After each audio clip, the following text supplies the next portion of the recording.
देश में आतंकवाद और नफरत को बढ़ाने वाले दोगले चैनल लल्लन टॉप या फिर यूं कह लें दलाल टॉप की इस वीडियो के अंदर हम लोग कुछ असलियत खोलने वाले हैं। तो देश में नफरत का पैगाम लिए घूम रहे सौरभ द्विवेदी कभी भी अपनी किसी भी वीडियो में भूमिहारों के खिलाफ इस तरह की घटिया सोच की आलोचना नहीं। ईरान है। हाँ। पेल देंगे भूमिहार को। हाँ। समझे रंजन कह रहा है कि महतो ज्यादा बोझा ढोवे काम आता है। बोझा ढोवे वाला चीज है, बोझा ढोवे वाला। बावन को जो है ना डायरेक्ट पैनवा पेल देंगे डायरेक्ट। यार ये सब बात कभी भी राजपूतों के खिलाफ इस तरह की घटिया सोच जो समाज में फैल रही है, खासकर बिहार में जहां पर SC ST OBC की सरकार लंबे समय से है, वहां पे ये जो सच्चाई है इसको कभी नहीं दिखाएंगे सौरभ द्विवेदी। राजपूतों की अपनी माँ के साथ क्या संबंध रहा है, जाकर के अपने पुरखों से पूछ। इस धरती पे अगर सबसे गंदा जात अगर कोई है तो वो जात राजपूत जात है। सबसे गंदा जात अगर कोई है तो राजपूतों से घटिया कोई जात होता है रे?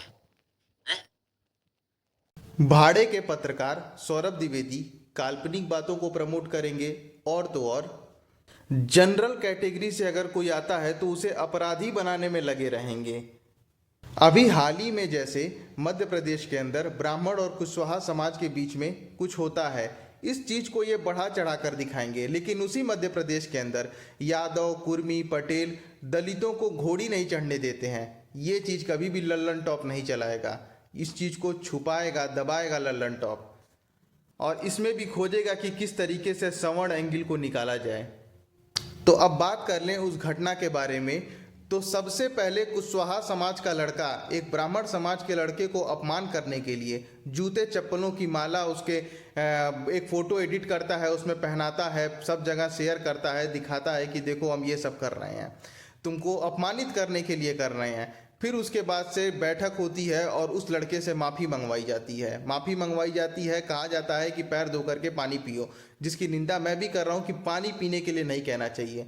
लेकिन हाँ, इस चीज़ को लेकर के उसी मध्य प्रदेश के अंदर एक जातिवादी जज, उसको जातिवादी ही कहा जाएगा क्योंकि उसको भी मैं एक्सप्लेन करूँगा अभी, NSA लगाने की बात कहता है। उसी मध्य प्रदेश के अंदर 2 महीने तक एक ब्राह्मण लड़के को दलितों द्वारा पेशाब पिलाया गया। यहाँ तो पानी पिलाया गया, वहाँ पेशाब पिलाया गया, लेकिन हमेशा की तरह कभी NSA नहीं लगा।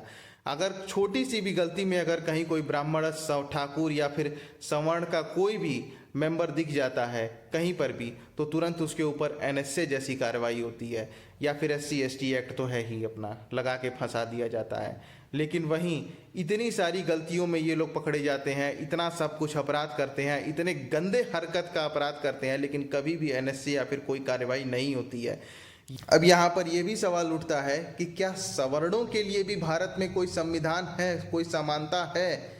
क्योंकि भाई इन सब चीज़ों को देखने के बाद तो कहीं से नहीं लग रहा है कि सवर्णों के लिए भी इस देश के अंदर कहीं कुछ है।